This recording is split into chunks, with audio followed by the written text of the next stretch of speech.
Crumbs! Today we're going to be making this wonderful Greek baklava. It is so good. This is my mother-in-law's recipe and it is simply scrumptious. So let's get started. What you're going to need: 2 dots, 500 grams of filo pastry, 300 grams of walnuts and 100 grams of hazelnuts, 650 grams of sugar, 500 ml of water, some corn oil, 2 tablespoons of breadcrumbs, 1 teaspoon of cinnamon and half a lemon juice and a cinnamon stick. And I'm going to be using this transparent tin over here. Start by preheating your oven on your fan setting to 150 degrees Celsius. Then you're going to take your filo pastry, and this is my first time working with it. I'm super excited, and it's so thin, so be really gentle. And you're going to take your tin and you want to measure out more or less. It's going to be about halfway, so you want to just make sure. So yeah, mine fits twice, so I'm just going to cut my filo pastry down the middle so that I then can stack it twice. So I have cut my filo pastry to size, and I also cut the top a little bit since my tin has rounded edges and I don't want it to fold up, and they were just a little too long. So with these extra bits, don't throw them away because you can just make little like feta rolls and like really yummy stuff. Now we can start assembling our baklava. So using a little brush, you're gonna take the corn oil and you just wanna dab it. You don't wanna spread it. So you're gonna leave the drops and you're gonna take your first sheet of filo and place it on here just like that. And then you're gonna take your oil again, and again you're just gonna dab that on there. And you're gonna take your second sheet and place it on. And you're gonna keep going just like this until you get to about half of your stack of filo. So I have divided it more or less, it doesn't have to be exact, to half. Now that we have reached our halfway point, we're gonna mix our nuts together, the breadcrumbs and our cinnamon, and give it a little mix. And what we wanna do now is spread this mixture onto our filo pastry. And I know the typical Turkish baklava has pistachio nuts, but this is my mother-in-law's recipe, and she's Greek, and she made this for us for New Year's, and it was amazing. I ate like the whole thing, and so I wanted to recreate it. And she uses walnuts, and well, I actually added the hazelnuts myself because I love them. But I think in Greece they mostly make it with walnuts instead of pistachios. So we're gonna put a good serving here. I'd say about half of your mixture. And you wanna leave some, as now we're gonna keep doing the same thing we did before. So we're gonna put our filo pastry with the oil on top. So we're just gonna place this on, place our oil in dabs like before, and then every 2 layers. So now we're gonna put our other layer.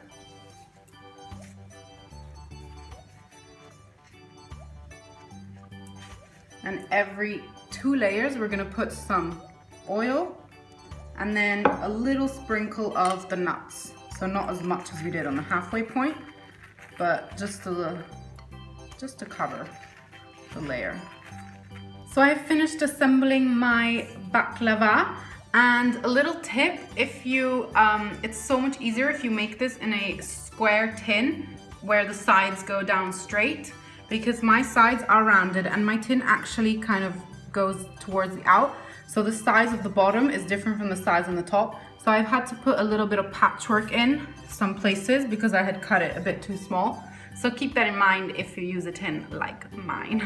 So now we're gonna cut it into squares using a knife And you can make them as big or as small as you like. And you just go down this way. And what we're gonna do is essentially cut it first this way, and then we're gonna turn around and cut it in that direction to make squares. So here is our cut baklava, and I kind of feel sorry for the people who are gonna eat these two mini pieces, but oh well, someone has to. And I have to apologize because I actually forgot to mention an ingredient in my what you're gonna need 2 dots list. But you're also gonna need 250 grams of butter, which you will have to place in a pan and heat on high over a fire until it changes color. So you don't want it to burn and like become like horrible, but you want it to become kind of brownish. So we're gonna do that next. Actually, my husband just told me about a Greek saying that says that of the pie we eat the centerpiece, but of the baklava we eat the corners, because apparently the best part of the baklava is the corners. So he already shotgunned those 2 pieces. So this is what you want to achieve. You see the butter is starting to change color and it's become more transparent. And you will know when it's ready because you can smell this intense smell of butter, so you know you're good to go. So as you can see, my butter is now brown. You want to take it off the heat as soon as it turns brown because we don't want to burn it. We just want it to become brownish. And what you're going to do now is you're just going to pour it over your baklava. Yum, this looks... I mean, you know something's gonna be tasty when it's drenched in butter, right? So you will have to bake your baklava for an hour and a half at 140 to 150 degrees Celsius in your fan oven, depending on how strong your oven is.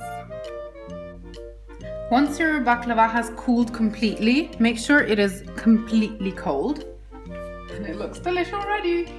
You're gonna make your syrup. So in a medium pan, you're gonna pour in your water, your sugar, your lemon juice, and the cinnamon stick that you can snap into and put it in. And you wanna bring this to a boil on medium heat, and from when it starts boiling, boil it for 10 minutes. So my syrup has been bubbling away for 10 minutes, and now you're gonna want to take a little soup spoon. I don't know how you call this in English. A little thing. And we're gonna take 1 scoop and pour it over the baklava, just like that, like a little shower of syrup. And we're gonna take another one, not quite as full, like a half, and pour that over also. Make sure you get all the corners. And now what you're gonna wanna do is let the syrup boil and reduce further for another 5 minutes. So I've taken the syrup off the heat, and now we're just going to do exactly what we did before. So we're gonna take our spoon and just drench this in syrup.